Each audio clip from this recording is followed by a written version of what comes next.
There is a lot of depth to what you just said in regards to sometimes you have to let go of one thing in order to reach and achieve or grab onto another one. Yeah. Holy cow, we could unpack that one.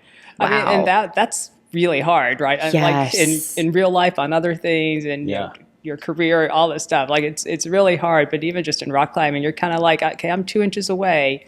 And I know that if I could just straighten my leg and reach for that thing, like it's right there, but you're like, Welcome to Corporate Caffeine. Today, Kyle and I welcome Jenny Sivie to the program. Now, she is the consummate professional and is amazing at sales and marketing, but she also has a very analytical engineering brain. Basically, she's been able to carve out a really successful career in corporate America, but she is not defined by her role or by what they say. Instead, she has learned to follow her curiosity in order to drive amazing value.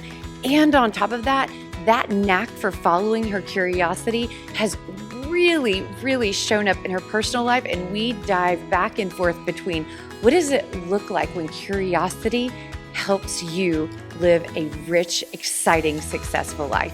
This is a lot of fun. Let's dive in. Jenny Sivie, welcome to Corporate Caffeine. We're super, super glad to have you on today. I'm super excited to be here. Thank you for inviting me. So it's funny, the conversation's already going in an interesting direction because the audience can't hear it off, but we've already been talking about cars and rebuilds and all sorts of interesting things, which I think is actually going to be a perfect prelude to this conversation because you are the best, most interesting contradiction of curious and technical and brilliant. And so I'm super excited to just follow curiosity around your curiosities today. I am too, because I've only met you in a business atmosphere and I already heard about an old car you used to drive. Trans Am. Yeah, a farm in Georgia. Rock climbing or climbing in general is a hobby. I'm like, what else is there? Should we dig deeper? Yes. Definitely. So I guess why don't we start on the boring side, a little bit on the career side, but then I want to back it up because I think we need to give context to how interesting and diverse your interests are. So tell everybody a little bit about what you do and kind of, what your education, your background has been so they can hear the technical side of Jenny. So my degree is in physics. I followed my father's footsteps into physics. To be honest, I didn't love school. Like I like science a lot more now that I'm not being graded on it. Interesting. But, I got my physics degree. I got an MBA from University of Dallas. And then, and during that time I was working at Titus, which is kind of where we met. Yep.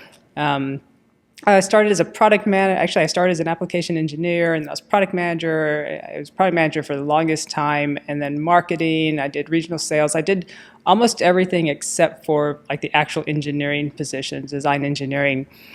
But I found that I really liked the mix of technical and sales and market. Like I see it as I work at like the Venn diagram where the intersection is sales, marketing, technology, and I'm just like right in the center. And I've always had the ability to kind of do what I want as long as it advanced the company. And, and I did the stuff that I needed to do for my job. But I got to do like M&A for a couple companies when I was with them. Amazing. And, I just got to see into other companies how other people did things. I got to talk with, the CEOs and people at other companies. So I got this just really interesting mix of things. And so I did that in various positions within Titus. Penberry Johnson Controls after they bought us for many years. And right now I'm with Norman S. Wright, which is a California-based, very large manufacturer's rep. We've got offices, I don't know if I could say all the actual locations, but Nevada, Hawaii, California, Colorado, and who am I missing? Utah. And so we've got location in Guam. So locations all over. A broad product line, which is interesting because when I left Johnson Controls, I was mostly doing software. I still had marketing and some product stuff, but it was mostly software. And I'd realized that I kind of got away from the product side, which I find very interesting. I spent a lot of, probably 3-5 years maybe at Titus doing a weekly podcast about product and technology. Way before podcasts were cool. way. Yeah. Talk about seeing into the future. I mean, this was a long time ago. And, it was so, like, I had no idea it would take off, and it took off like crazy. I mean, within the industry, right? We're not like cat video famous or anything, but like in our industry, I think there's 330,000 views of the psychometrics one. It's like insane. Oh my God. Like it's really insane. But I go see people when I call in engineers and stuff, and they're like, they'd recognize my voice, and they're like, you're the person from the podcast. I'm like, yeah. And they're like, oh, we love those. So how many podcasts did you do? I did. It's somewhere around 250, maybe 300, not quite. Where did you find all your guests? So these were all, they're kind of Khan Academy style stuff. So, and I got those. I remember thinking when I got the idea for this, like at the time, I think I started in 2012 or 13. At the time, video was becoming popular, but it wasn't kind of like it is today. But it was kind of this thing where I was like, I was cooking or something, and it's like, separate the butter. I'm like, well, I guess I'll put it over there. Like, I don't know what separate the butter means. I went and like Googled it, which took me to a YouTube video. And that's how I learned separate the butter. And I'm like, you know what? There are so many people in our industry, in the HVAC industry, where they might be 2 or 3 years out of school, and now they've been there a little too long to go and maybe ask a superior, like, what's a fan box? Or what's the difference between this and that? And so I started these videos, and they were just one topic. And if I started writing it and it turned into like I had to lead into it, then it turned into 2 or 3 topics. And they were like a huge hit. I mean, it's crazy. I added it up that there's like 1 million total views, 1.2 million or something like that. It's like insane, right? This is the HVAC industry. Yes. So why'd you quit? I quit. I just didn't have time. I mean, it just became, when I got onto the software side, I really didn't have time to do them. I mean, y'all know it takes some time to put that stuff together and edit it. And so I was saying they're like Khan Academy. So I would talk about something and I would sketch it. And it was very much like my father would do when I'd ask him questions in school, like, I need help with this thing. And he would draw this thing out for me. And, it's not like masterpieces, but they were like, they got the message across. And so that's what they do. And so with Norman Wright, I started a series there because now I have this much expanded product line, and I'm doing the same thing. The only difference is I actually video myself doing the intros. And this is a thing I started a couple of years ago. I'm like, you know what, I'm gonna get comfortable with video because I hate it. I was the person like, I'm going to put a 1 second, hey, walking into this cool restaurant. It took me like 5 takes because I didn't like any of them. And then I'm just the person like walking in 5 times. I'm like, I just need to get comfortable with video. I had to make the same leap. Like we were talking about live stream and I wouldn't even know. Seriously, I mean, there were years where I would not even post a social media post even like once every 2 weeks because I would overthink it and I would type it and I would delete it and I would take a selfie and I'd be like, that's stupid. Who wants to see my face? And just round and round and round. And the live stream was the crossover where I just made a commitment. I am going to do this. I do not care if I sound stupid. Nobody's watching yet anyways. But I mean, I had to just make the leap, but it's painful. It is so hard. So I actually started with TikTok. So I was like, I'm just going to do random things. I love your TikToks, and so by the way. TikTok ended up moving towards STEM, like everything in my life eventually does. But some of it was just videos like, is this normal? This happened or whatever. But yeah, I haven't moved into lives yet. I need to be able to edit, rewind, cut. See, and I need to get there. I have not done the TikToks. I have not started doing like the more orchestrated, polished stuff. I'm just still like, whatever about there. Well, except for Kyle editing me, thank God. I'm absolutely petrified, like being on camera, microphone and everything. And then she's like, you've got to join me. I can't like think of questions for... All of a sudden, they are lasting an hour and a half. And I'm like, we're just now getting started in this. And after a few people I sat down with and started talking, I was like, oh, okay, just ask my own questions. I don't know much about marketing like she does. That's not why I'm here. Just ask the normal things that everyone else is wondering, that try to bridge that gap. Marketers are going to know what you guys are talking about. Average Joe, not necessarily. But I'm enjoying it so far. Like the last few we've done, it hadn't been released. I'm like, oh, okay. I'm starting to find a flow. Yes. I think so. No, I agree totally. But, looking back to your early podcasts, I mean, I pointed to those so many times.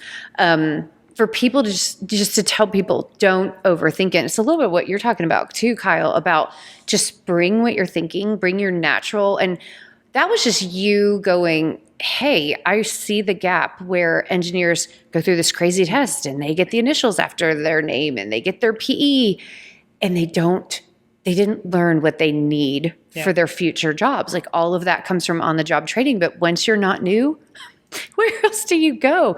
And, and you just filled the gap and just decided, oh, I knew how to help these folks. And I mean, and they went and they still perform crazy. They still do all these old videos. It's crazy to me. I look at, because I only watch them once. Like I actually draw them and then I voice over because I can't draw as fast as I can talk. And then I listen to it as I kind of edit through it. And then I create the movie, listen to once, and I never listen to it again. I hate listening to myself talk, so I never listen to it again. And even with the TikToks, I watch them once. I'm like, that's it, I'm done. I think it will be fun to go back and listen to them after we've done this a while, as long as it lasts. But right now I haven't listened to a single one back besides editing. Yeah. I mean, I've listened to them and I try to in order to get better, but I do get fatigue from my voice. And then I'm running a track in my head, like a couple of tracks in my head. So I'm listening and then I'm irritated with what I'm hearing. And then I'm saying, I don't remember everything perfectly. So then I'm like, God, I hope I asked this, or wait, why did I just say that? Or what's coming next? And then, so it's a little sometimes it's surprising and sometimes I'm learning something and sometimes I'm like, oh, okay, we did that. All right. But it's weird. Yeah. It's hard to listen to. It's hard for me to get through an entire episode, but it's harder. If someone tells me go show that thing, if my bosses today or even Keith, right? He's show them that video. And I'm like, I don't want to listen to myself on a video or even audio in front of people. That's even worse. Yes. That has happened for me recently where a couple speaking engagements, they decide to play my reel as my introduction. Yeah. And I'm right there. I'm like, oh, this is so awkward. It's just so weird. And what's weird is I love presenting. And I know that that's exactly what I sound and look like in person, but for some reason to have to hear it back and see it is so, you're no, don't make me watch it. We're our own best critics. Agreed. I do think though that your humility and your realness is what's endearing and appealing about you as a speaker and somebody on social media as well, because I've gotten to see you present and teach and people love you. And I remember we did an ad campaign with that as the impetus where we did this celebrity engineer type of campaign. Jenny was like, no, I do not need my face on an ad. You will not put me in all these magazines. We were like, gorgeous female engineer, smart. Yes, we will. Yes, we will. We will be doing it's so uncomfortable, right? It is. But, they are effective because, you do have that realness to you, which has been awesome. So why physics? To go back to the beginning of this, besides your dad, or was that such an influence? My dad was a huge influence on me. I think you probably, if you watch a lot of my videos, you'll hear me talk about that, or just how, I came up with the idea of kind of drawing this concept out because that's what my dad taught me. My father encouraged us to do whatever we wanted. My parents were traditional. My dad was an engineer. He had his degree in physics. My mother was a stay-at-home mom with me and my sister. But he encouraged us, you could do whatever you want. He definitely pushed us towards sciences. But even with my car, when I turned 16, actually my grandfather had just passed before, 2 weeks before. And so, my birthday got kind of pushed out a little, my birthday celebration got pushed out a little bit. And my mom was like, I want to get her this car. They had found this Trans Am. And my dad, who I grew up hearing stories about how crazy he used to drive and race cars and this and that, and the accidents he had, was like, she doesn't need that car. And my mother's like, no, it's a hard time. The grandfather passed, and, just get her this car. And so they went and got me this car. And it really did change me. I was really shy and quiet and all through high school, all through school. And then I kind of got this car, and it's kind of like this thing, but he was like, we have to work out together. So it was always a fixer up, or like, we need to fix it up. We rebuilt it once. I had a little oil situation, we'll call, or lack of oil situation. So we had to rebuild it again. Been there, unfortunately. Yeah. But I spent a lot of time working on this with my dad and, learning cars. And those cars were completely mechanical. You could go in and you could go in and fix them like you can't today.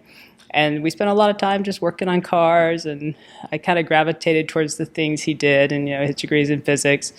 And I almost wonder, like, I have a cousin, her degree is in physics. She's actually got her master's in physics and then like a doctorate in linguistics. But physics apparently is somehow running in the family. Your sister? My cousin. No, what about your my sister? My sister actually considered it, and she ended up going with like e-commerce. Oh, okay. She is a super smart marketer. I knew that. I super met your smart sister cookie as too. well. Yeah. Yeah, I knew that. Yep. Yeah. Exactly. So, but I mean, it's interesting that you're talking about you even like science more now, because it's definitely one of the things that you love to dive into. So, like, talk about like, what is it about science, or what types of science, like what type of questions just catch your attention? I think that like it's everything. Like the last couple of books I read were about chemistry. I like the way science.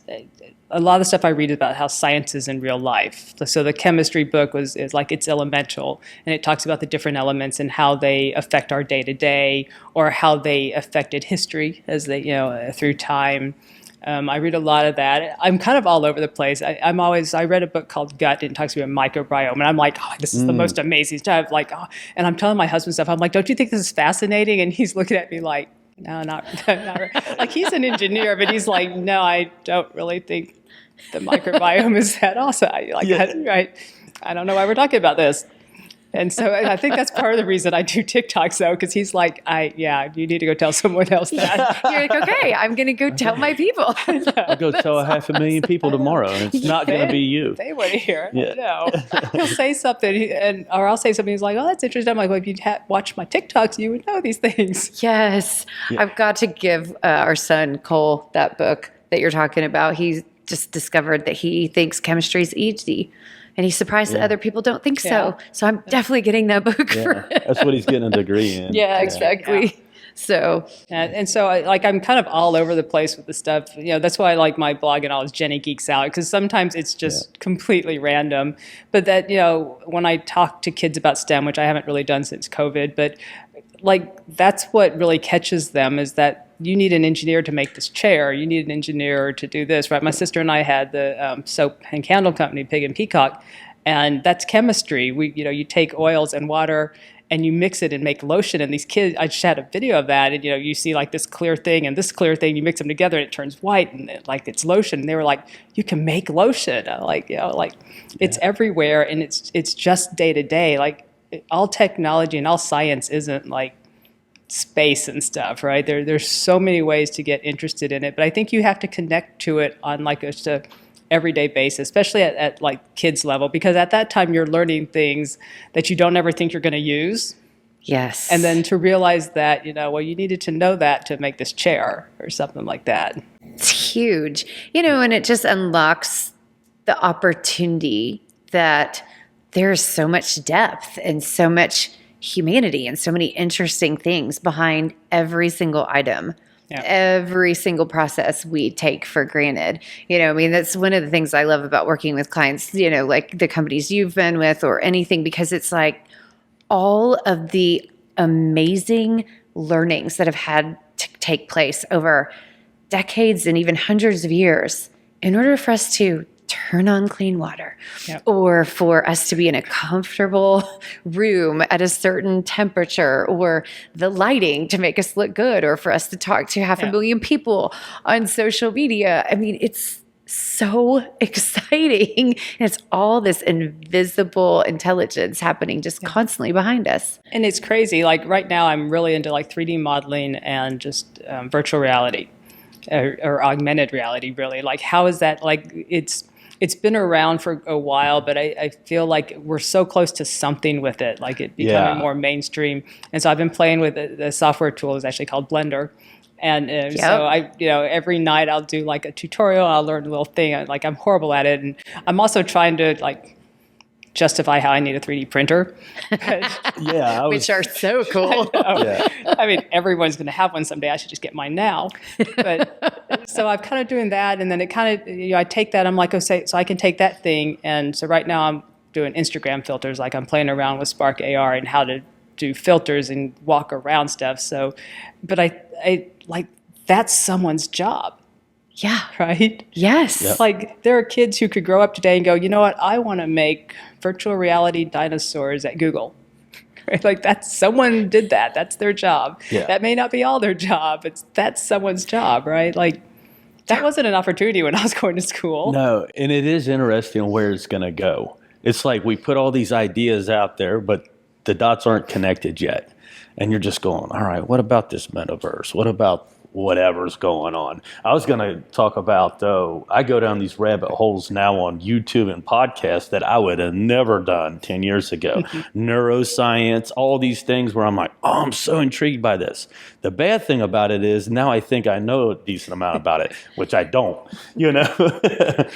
But you will validate. I mean, I appreciate it because when he talks about going down the rabbit hole, he will go, okay, well, they say that. Well, what about the contrarians over here? And then what's really happening and what's the science behind that? And okay, so I mean, you'll really wade in to the messiness. Like you won't just take something at face value because they sounded smart. And so it is interesting, because you'll take the time to anchor to what your opinion is about something. Yeah, then I'll go vice versa. To me. I'll get an opposite opinion on it if there is one and just try to hear it from both sides if I don't know anything about the topic.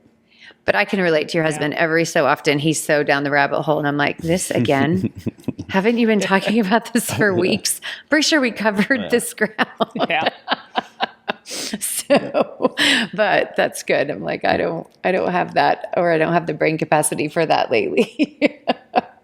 So, one thing that you were talking about and, for you when you're talking about the blender and, just there's kind of a convergence of technologies too, which is very, very exciting. And they are exploding in science, the convergence of science and technology. And really, there's a book. Have you ever read it it's called The Future is Faster Than You Think? I think I have it, but I haven't gotten to it yet. Oh, you're going to enjoy it. But oh my goodness, like all of this amazing stuff. And it is exactly at that center point of practical application of technology in science and where we're going to take it. It's incredible, but it is practical. I mean, it's the world we live in or in the world we're creating right now. Yeah, and I think, so being in HVAC and construction in general we don't tend to jump out there and grab the new technologies. And, this is somewhere that augmented reality is probably, ripe for. And we're starting to see stuff pop up in it. But I've been kind of looking at that, like, what could we do? How could we make things better for our customers or our employees even? Like, how do I take these videos I'm doing and turn them into something where I could stand in front of someone with a virtual object and talk about it. Right? Yeah. There's so many cool things. Like when I found out that my iPhone had LiDAR, I'm like just scanning random things and putting it. I'm like, how can I use this?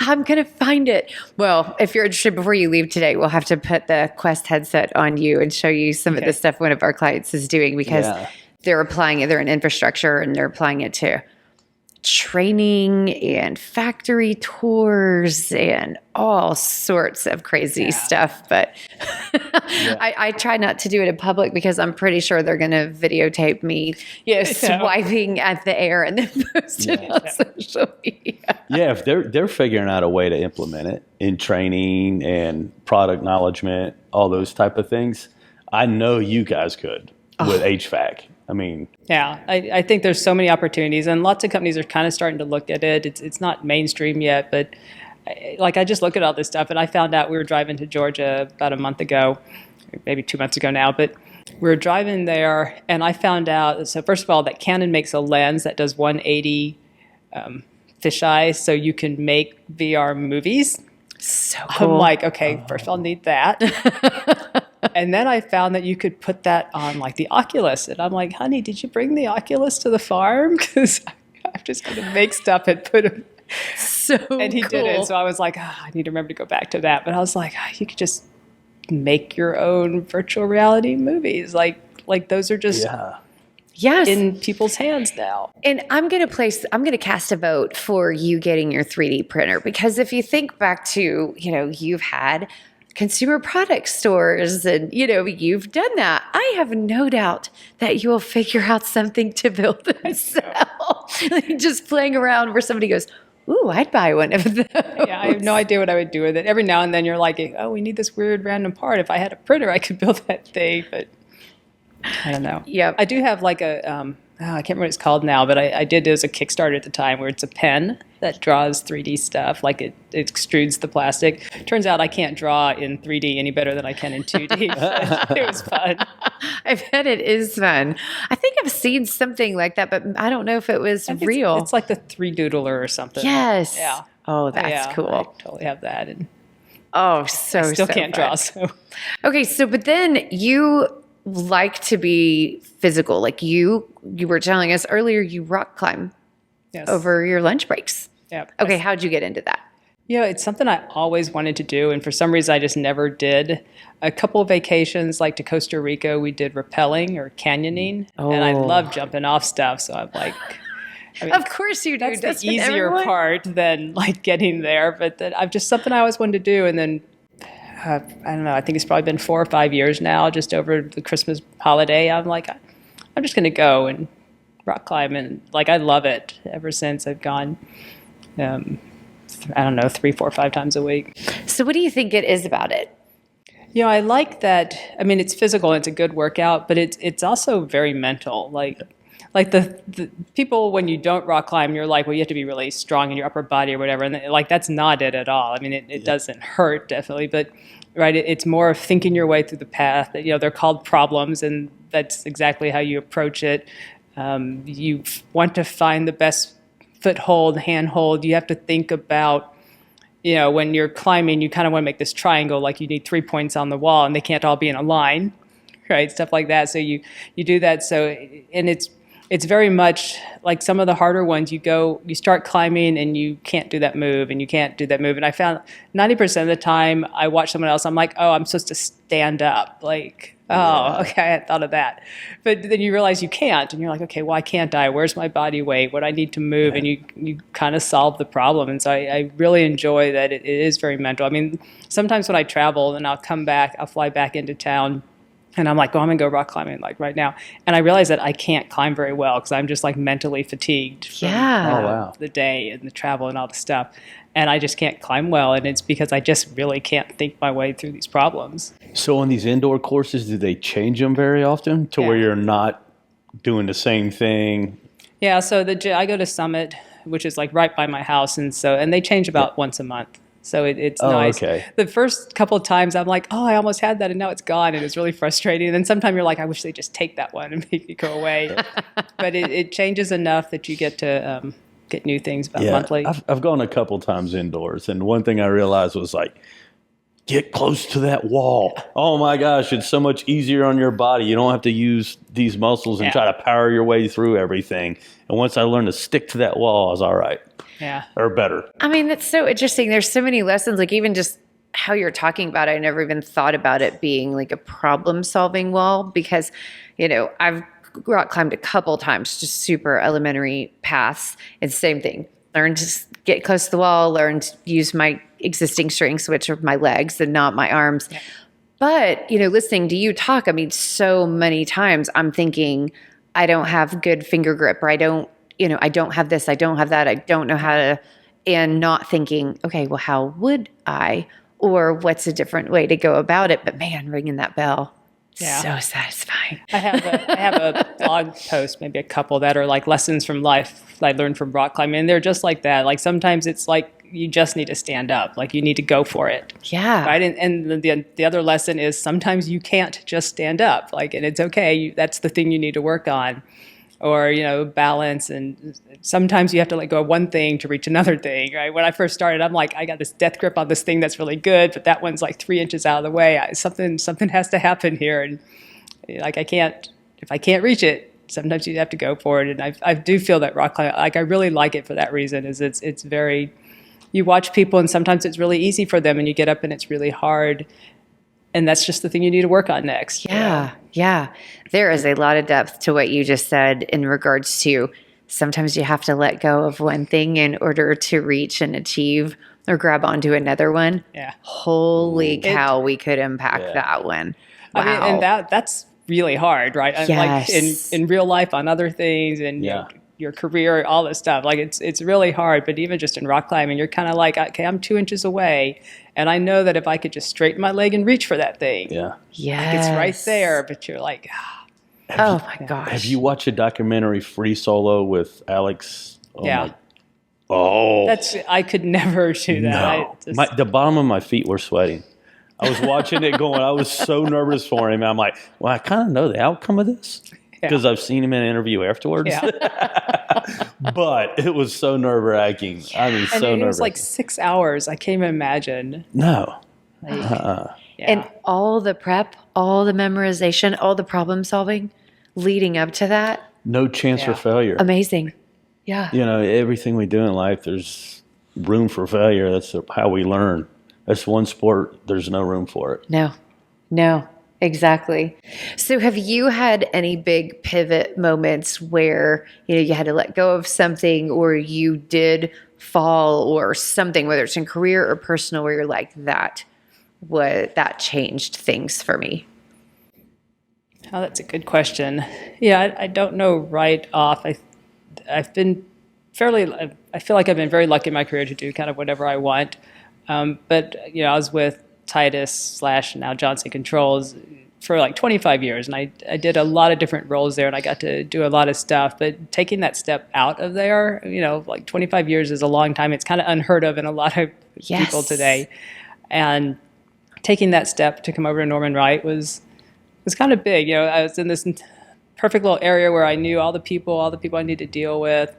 Going to Norman Wright, the product that I am very familiar with is like this little segment of it, and there's all this other, and I'm like, now I'm making these videos. I'm like, I have to go learn like all these other products, and it was kind of like it was such a big thing. Like it just seemed so big. Yeah. No, that is huge though. So what was the personal trigger or lever that made you go, yeah, but what's on the other side is more appealing than staying here? Staying comfortable. What I really like is that I really feel like I could like enact change and help people. And not that I couldn't do that in the previous role, but Johnson Controls is a big corporation, there's budgets and all those things. Not that we don't have that at Norman Wright, but it's so much harder to go, you know what, you have this one problem and I can fix it and it'll affect everyone in sales or whatever. And so I feel like, even like the marketing, right? Everybody's ready for the new site and the new stuff, or even beyond the website. People are like, oh, I just needed a flyer so I go win this job. And I could literally create a flyer, hand it to them, and they could go win a project, right? Yes. And it's kind of instant feedback. It's kind of nice knowing that I could really affect some things in a very positive way. I love that. It's definitely a downfall of big corporations is what you think might take a yes or no answer takes 4 months to get. And you're like, oh my gosh, I'm behind the 8 ball. Let's do this. Yeah. On that note with big corporations, your statement about I was lucky to be able to do whatever you wanted to do. That is very unusual also, not just the longevity that you had, but it's also a very unusual thing to be able to say in a corporate environment. So what do you think you were doing right or you figured out, or, what was the nuance about you and the situations that you were in? Because that's also a lot of consistency in that statement. It's not like, oh, I had 1 or 2 roles. I mean, that really ended up being a defining thing where people gave you a lot of space to change things, which is not necessarily the given. So, I think so. I started with Titus, and I don't know exactly. At the time, we were like maybe 30, 40 people. And even though we were part of a big holding company, we were like this little small company inside of it. And because of that, you could kind of do stuff, and people, if you were like, this thing you're doing looks really complicated, can I find a better way? No one was going to be like, no, that, stay in your lane. And so the first thing I really did is I just started playing around with access. And so I love data and all that. And we were doing everything in Excel. And so if you wanted to look something up, there's 50, 100,000 Excel sheets. And it was like information, but not data. And so I'm like, I'm going to find a way to put this into Access so we can use it as a database. You type it all in, it's all data, it's searchable and all that. And so I did that for my application engineering, like the group I was in. And people were like, well, it's pretty much not any different. Like I'm typing it here or I'm typing it in Excel. So fine. They switched over. We hired a temp to dump like a year's worth of stuff in it. And then I did something with the pricing group because they did the same thing. Everything was in Excel. And I'm like, if I put it in here, then we can look at data.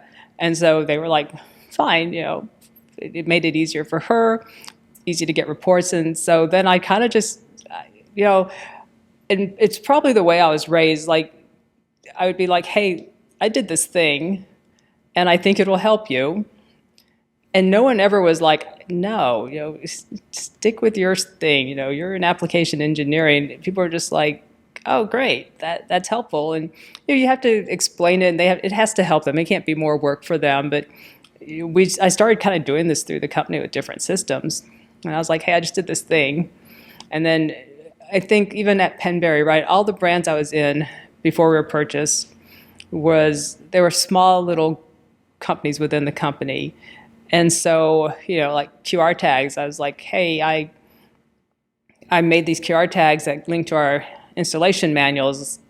I went to engineer and I'm like, hey, make a drawing and let's just stick these on our product, right? Like there was no committee to decide when you do that. They're like, okay, that seems like a good idea. Yeah. And so you did that. And so I kind of brought that into, so when Johnson Controls bought us, right, I kind of brought that in, that I was just the person who kind of like created this thing or that thing that made something work better or faster or something. And it just kind of followed me through. And I've been very lucky with that because when I'd hire people or when I interview people, I say, the thing that I really liked about the company was always that if you have an idea that affects another group and you can do something and make that better, no one has ever, I've never seen anyone say no, stop doing that thing. Nice. As long as you're doing your job. And the company has always been open to that. And I think that's kind of how I looked at everything. So at the beginning, when you were thinking about all these new tools, was it something you kind of did on the side of your regular job and then just said, oh, okay, we need to do this. I'm going to work a little bit extra on it. And then it went from there? Or? Yeah, so when I started with the quote database that I did, right, that my job was to do quotes, and I'd actually signed up for an Access like training class that was in a month or whatever. I'm like, well, I'm going to play around with this tool, and I need to play with something that's like real and tangible. So I created this quote database. By the time I got to the class, I had already done most of the things that class covered. And I love learning. Like I just like I'm just trying to learn 3D modeling software. Just in my free time. But I kind of enjoy just learning new things, and so I kind of did that. So it was, if I didn't have a quote to do or I didn't have anything to do, I'd go play around in Access and try to learn that and try to improve that. And then I was like, hey, I did this, guys. Let's implement this. And I mean, I love it. I think there's so much encouragement, for people because, it's important to note. You didn't complain about how things were. You weren't like, this is horrible. Somebody needs to do something about this. You didn't ask for permission. You weren't like, is this going to be fixed? You didn't say, hey, am I going to get paid to do this? Like you just went, I'm just going to dive in and just see what I can do here. And then when you brought up an idea, you didn't go, hey, you should blah, blah, blah. Yeah. You went, hey, I have this thing. I think it's going to help you. I mean, it's so much easier to be receptive to someone, curious and proactive and who's already proven it and, who just really wants to make an impact versus squeak, squeak, squeak, squeak, before they do something or where they want benefit or approval ahead of the project, and you're just prioritizing. And I love it also that you just put that inside of your identity. I love learning. I like to, move things forward. I like to just, progress in my life and my learnings. And, that's just part of how you do things. I mean, I think that alone is like really something that people could learn from because it's not rebellion. You didn't go, no, I'll show you. It's so broken. I mean, you just wanted to, share what you learned had brought value. It's proactive. Yeah. Yeah. She's just not sitting on her hands. Yeah. Yeah. Getting after it, doing it, solving problems. Exactly. So fun. Okay, so you had a Trans Am. Yes. So do you like to drive fast? And you said, I need to go back to something you said, it changed you. So talk about that. So I don't even know what, so all through elementary school, through high school, I was very shy, very quiet. And I got this Trans Am, and like the car itself was not shy or quiet. It was a very loud car. It was very much a contrast probably to my personality at the time. And so I got, I'm trying to think, like I was 1 year ahead of school because I started in Bangkok when we lived there. And so I was kind of driving like a year after everyone, right? And so then suddenly I have this like hot rod that we're working on and all. It was just like completely different. And it was mostly white. So it was the Bandit edition, but it had been painted white, but parts of it were still black. So like people just knew my car, like people, going into the mall and stuff like that. And so it just kind of like people would talk about the car and all that. And like, I liked the car and I like cars in general. And so it kind of energized me, but it definitely made a difference in just my personality and how outgoing I was. So cool. Now, did you find a boyfriend that was a gearhead too? No, I don't think I had any boyfriends who were gearheads. No, never? Not with that car? No, I would have thought at yeah. least one. Yeah, right. Even if it was the mistake. Yeah, right. The cigarettes rolled up in the sleeves. Totally. No. Oh, that's weird. I never even thought about that. You're still like, nope. I know. The car's it. You're breaking these barriers. Do you miss working on a car? Or are you like, that was in my past, check the box? Yeah, I don't miss working on a car. I remember this is really bad. So I took my car, like the lighter where I was using to charge my phone wouldn't work, and I had to go to the dealership for something. And I'm like, yeah, and the lighter doesn't work. They're like, it's a fuse. And I'm like, yep. Do it. If you could just take care of that. You're like, I don't have to do that anymore. Tell you, the thing that was hardest to get over, and it's this thing where because it was an old car, things always smelled like something was burning. And then I have to turn the radio down so I could smell whether it was burning. There's actually some like data about like sensors and all that. Totally is. But I turned the radio down. Like it took me years after I got rid of that car to not think when I smelled burning it was just my car. Yeah. Yeah. It was such a it was almost always my car. I owned a trucking company, so that's one of the things is like if you smell something awkward, you better stop because something's probably wrong. And you got to figure out what it is before it burns everything down. Yep. Talk about, it's funny though, because there's also a curse of knowledge that comes along with that. And sometimes I am happy being under the curse of ignorance. And so there are times when we are driving down the highway and he knows a lot about engines and a lot about how things, and especially a lot about large trucks, like 18-wheelers. And he'll be like, that's not strapped down correctly. That tire's about to blow. Can you hear that? That knocking? Yeah. Oh, that is not going to go good. Man, if he happens to hit something sideways, he's going to fishtail or, fork, whatever, jackknife. Yeah. And I'm like, shh. I don't want to know all these things. I don't want to be thinking I'm traveling the highway of death. Every time I pass, and I mean, I finally had to, like, sometimes I'm like, too much. Do you have a fast car now? Yeah, I've got an M4. Oh, okay. It's cool. Yeah. And stick shift. Stick shift.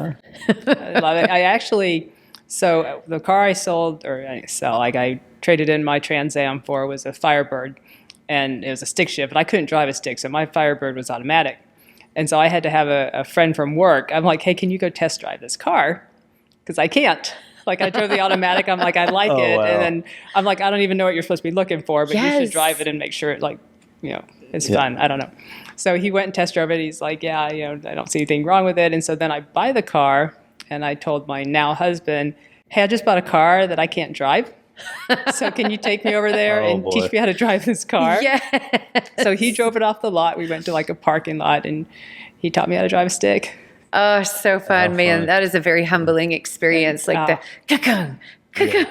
And I've driven a stick ever since. I love it. Oh, that's awesome. And I have to order them special because you don't keep it. But the M4s come in like a stick, and then they have another kind of special transmission, but like the stick is the default. And so. Oh, so cool. I do miss driving a stick shift. My gosh. I mean, up until the point I drove a truck for work out of college. Like all my, my cars in high school and college were all stick shift and they were so fun. But I grew up in Georgia and I will never forget the first time I had to get out of neutral on a hill. And I'm facing up a hill and this car pulls right up behind me. And I mean, it's practically touching my bumper. Like I can barely even see the hood of their car. And I'm barely 16 and my sister's sitting next to me and we are giggling hysterically. Like, I mean, I am chaotically giggling because I know I am about to roll backwards into this car and get in an accident. I didn't. I mean, I screeched those tires like a bad boy, like took out of there up that hill. And I was like, woohoo. But I tell you what, that moment is like seared into my brain, like the stress of, can I do this? Because it just got real. That's funny because I remember the first time I was on a hill and it was at the Dallas Galleria, like pulling like off of the highway kind of into the parking lot, and I was right there. We were at a light, and I couldn't like get in. I was like, "Oh, this is good stuff." I'm like, "I hope I can do this." Yes, So, I know. All Do you those get pulled little over a milestones. lot? not lately. Not lately. What's not lately? Hold on a minute. No, Because there's some in cars. my Trans Am, it was every quarter. Oh, like yeah. they should just send me a bill every quarter. When I had the Firebird, probably about that. And now, now I'm a much more sensible Now driver. that you're mature. Yeah. Or insurance rate went up. Yeah. Yeah. I mean, I'm expeditious when I drive, maybe, but Yeah. it's much calmer. Yeah, exactly. So, so what are you excited about moving forward? I mean, you have so many interesting things and ways to, hobbies that just spark your interest. But when you look forward, like, what are you thinking? What's next? Like, what are you excited about? Like I said earlier, like 3D modeling, virtual reality, augmented reality, and AI. Like I've read a bunch about AI lately. I got access to DALL-E 2. I was like super excited. We were at the farm in Georgia and I was like, they haven't given me my invite yet, like get on the wait list. And I was like, I haven't seen anything. And so I go search and I got it. And we were eating dinner and I'm like, I got my DALL-E 2 invite. And I just got off the table and I left. And my sister's like, well, we're not going to see her the rest of this trip. So I just like, it's amazing. I've used it to create images and backgrounds for articles and posts and all that. Like, it's like really amazing. That is awesome. Like, I feel like, again, it's like one of those intersections, right? There's what can you do with AI? I'm watching people on Instagram and stuff using it to come up with inspiration for fashion design and stuff. Like it's just everywhere. Like there's so many different things you can do with it. It's just crazy what people are thinking about now that like AI is kind of in people's hands. Yeah. Yep. Yeah. Oh, I love it. So great. It's interesting what the next 20 years will bring. Oh yeah. With AI, there's no telling. So what concerns you, like when you think about this technology and that kind of thing, is there a dark side in your mind or anything that you're like, yeah, but we got to watch out for this, or we should encourage this, in the kids coming up, because it's a very different world because this is all will be native to future generations. I think that there's definitely a dark side to AI and all that. Mm-hmm. I mean, there's deep fakes and how do you know what's real? There's a bunch of that stuff obviously being talked about. One thing I read that I thought was really interesting, talking about like the kids, they're growing up knowing how to use this technology, but they don't really know how it works. Right? So they're not getting the science background to understand like how it works so that they can do the next thing. Yeah. Right? And I thought that was kind of interesting. Like every kid can pick up an iPhone, but most of them could not tell you anything about like the workings of the iPhone or how calls work. And so, that's one of the reasons, again, like I like to do STEM talks and talk to kids about it and all that is like these people have these jobs, you learn the science so that you can do these things. Like using a phone isn't a job, right?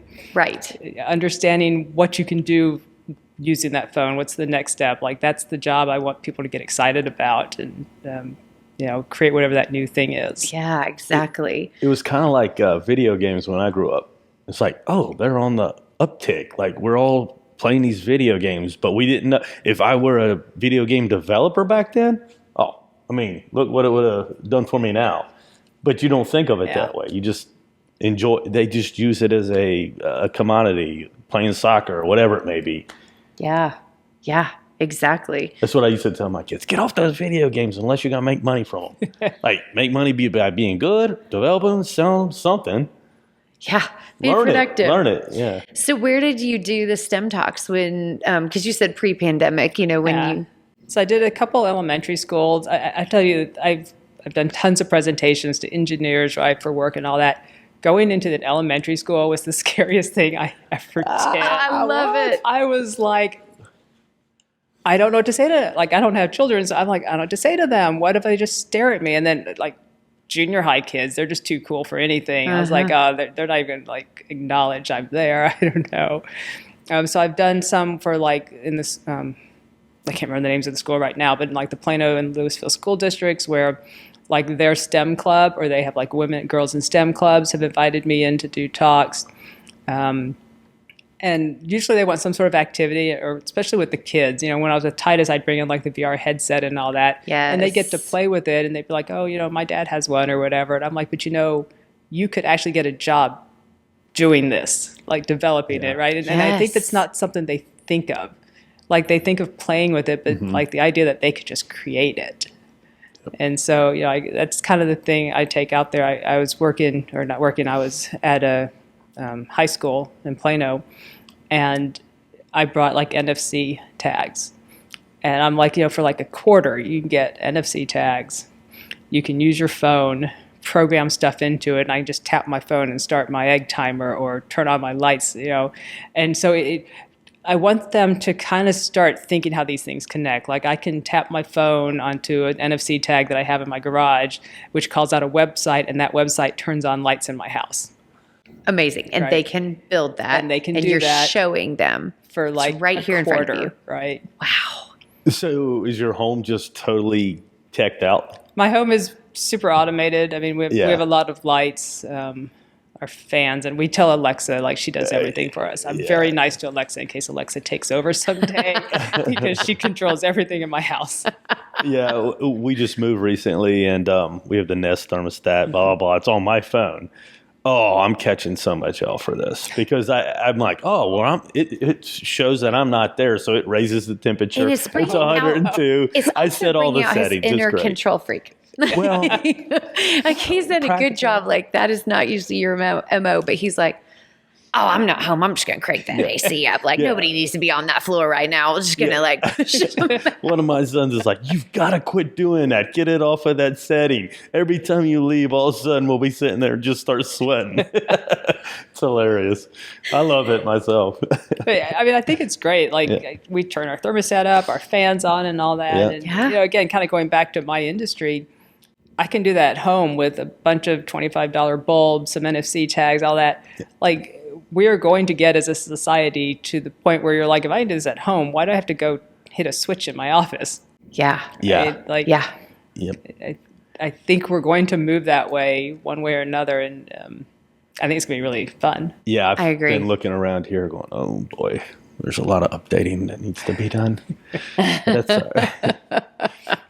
But progress is progress. You can't fight it, but you can think about, okay, what's the real space it should occupy? Like, how does it make sense? And how do you invite people into it versus it just being this intimidating capital C change that's happening to us instead of being directed by us? So I think that's really cool. So what advice would you give to people? Like, I mean, it can be anything, but, it's been a crazy couple of years and things keep changing. And, especially since you've got such a unique point of view on science and technology, what advice or encouragement would you give to people nowadays? I mean, I think my thing is just keep learning always. Like for various reasons, as you get older, they've shown that the more you learn, the more the better your memory is when you're older, all those things. I just think like there's so much in the world. Yes. Right? You just keep learning. There's always something new to learn. Yes. Yeah. I think people lose their sense of curiosity. I mean, like you can just wear it out of yourself. And it's important to find it because it's always there, but you just have to decide to embrace it again. Yeah, I agree. That's Yeah. awesome. So you like to create a lot of your own content. You do a lot of self-learning through different avenues. So who do you follow?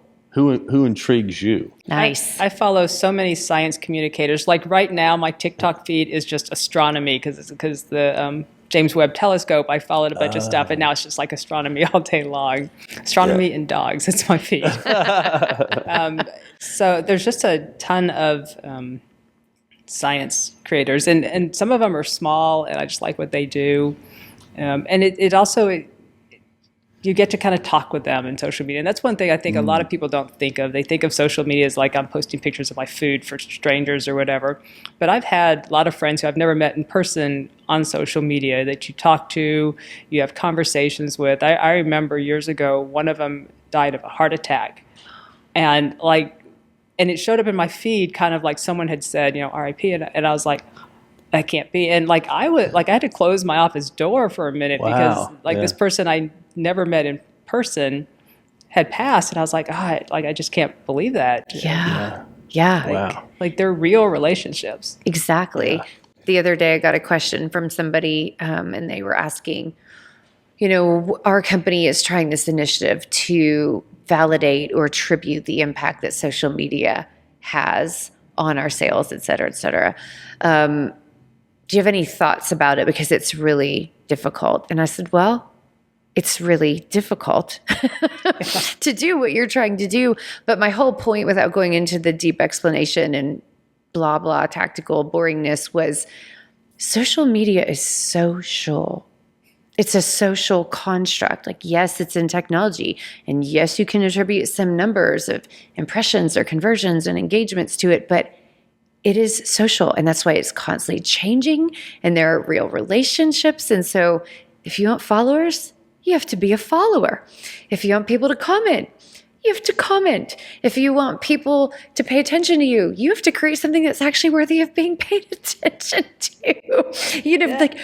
Think about talking to human beings. That's what your social media is to be like. Well, that's like an awesome point, though, because when I first got into social media, it was like 2009. Like I'm kind of bleeding edge. I love jumping into these things, and some of them don't work, and you move on. But and people in the company were like, what if you say something and they talk back? And I'm like, no, that's the point. I was like, yeah. And if they say something that I don't like, then you do some damage control, right? You address it, because guess what? They're saying it anyway. You might as well be a part of the conversation. You may not know, or you're not there, but right, these things are happening. Like you want to be in the conversation. And then as I kind of went through the, back to Titus and all that, we were trying to be careful about what we said and all that. But I was like, the thing is this idea that social media it's just another way of communicating, right? You can't be like, quantify your cell phone. Like, how many sales does that bring in, right? It's just another way of communicating. Yes.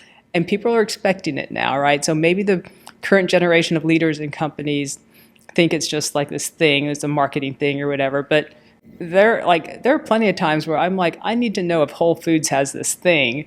I just tweet it to Whole Foods. Yes. Right? And I expect an answer. Right? Yeah. Especially for big brands. I think it's very funny and very fun too, because especially the people that do it well. Oh my gosh. I'm not on Twitter very much, but I love to occasionally engage with like a Wendy's. Yeah. Because they're so great. Brilliant, and you never know what's going to come out of their social mouth. Like, it is hilarious. And you're like, I just did that almost all the time. Okay. See, almost all the time. It's absolutely amazing. I've removed myself from social media, and I'm like, I thought about getting back into it recently. We talked about this last week, just briefly. Yeah. And I'm like, okay, so where's the balance at? Because I noticed I'm just going to keep spending way too much time on unimportant things if I get saturated in this social media carousel. Yeah. And so what's your day look like since you're so active on social media? Yeah, good question. It's so I do it for the company, obviously. So I schedule posts for the company, so I make sure there's kind of some content coming, or tie it to days, or it's national whatever day and stuff like that. And then I kind of look. So Norman Wright was not big on social before, so there's not like a ton of interaction there. But for me personally, I do get that, and I check all my feeds, and if did people comment to me, or like the first thing in the morning, I probably on Tik-Toks, people ask questions, so I can answer their question. And it also gives me like ideas for more content. So if someone asks a good question, I'm like, that's another video, because there are days like that whole last week I was like, I don't know what to talk about. Yes. And so I can make videos and build content off of that, but then you answer people's questions and help them out. But there have been plenty of times when I'm on social media like, hey, has anyone seen a paper about this topic? And then some random person who has been waiting to share their paper is like, here's a paper I did. That's awesome. Wow, that's awesome. That is awesome. And that's how it's supposed to work. Like that is the best. The collision of two people that are thinking along the same lines. That's amazing. So do you follow Elon Musk, or do you like him, or what's? I like the stuff he does. I like his companies and stuff. I don't know about him always. I know there's two sides right now. He's really creating a separation. It seems like, and you're like, all right, are you on this side or not? Now you have to be careful what you say. Yeah. I know. Everybody once they get a big enough microphone starts to get very interesting. All of a sudden you start questioning, so what's your real goal in this? Like what's your agenda. Outcome? Yeah. Mm-hmm. Yeah, instead of just innovative thinking, it seems more than that. Yeah. And I find that I like when I see something, because you can definitely get into that thing where everything in your feed is your opinion. Like it's just being said back to you. And so I always look at stuff. I look at the sources always, right? Or if something is really interesting, I go and Google it. And like, is this like one study? Is it 100 studies? Yeah. Is it this guy's opinion? Is it just his website? And you do have to be careful with stuff like that. But I just try to, especially on TikTok, like my audience may not be kids exactly, but it's for parents for kids, right? And so I'm not political on it. I mean, I may go like things that are, that I agree with of the content that's served up to me. But like, I just want people to, I hope that they'll go and look at something and be like, that's really interesting. I'm going to go down a rabbit hole and look that up. Yeah. I'm the same way, I mean, of course I have opinions, but I don't really think I am entitled to force them down the world's throat, and also I'm very glad that I'm just one person and that I don't have the responsibility of pushing the button or pulling the lever or making the change or driving people crazy. So, I mean, like there's some protection, I suppose, in like being in the middle, like of one of the masses. But I also believe that we are more similar than we are different. And I think social media and just all communication tools can amplify the differences, but it's also what you decide, right? Because like my feeds are probably a lot more Pollyanna than other people because I won't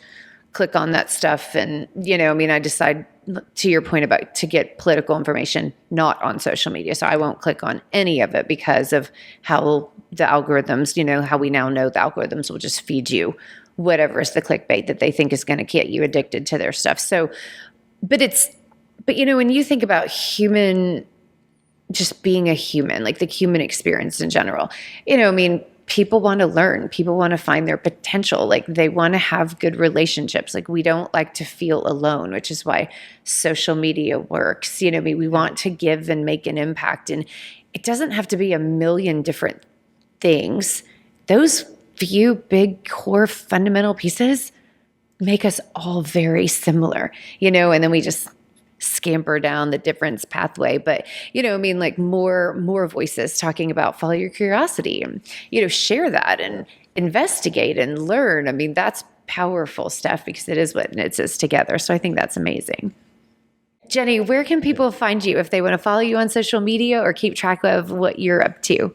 So I'm Jenny Geeks Out on almost everything. I think it may also be everything now. I don't know. Actually, Twitter, I am Jenny Sivie. Everywhere else, I'm Jenny Geeks Out. Awesome. And we will have all of your links in the show notes and all of that other stuff. So thank you so much. This was so fun. This was so fun. Thanks for having me. Absolutely. Onward and upward. Adios. If you enjoyed this episode of the Corporate Caffeine podcast, please help us help you by subscribing. I also hope you'll find us on social media. You can follow me, Dacia Coffee, and my company, The Marketing Blender, by searching us on your favorite platform or checking out the show notes for the links. We bring this to you because we envision a business world full of meaning, connection, and prosperity for us all. Until next time, onward and upward.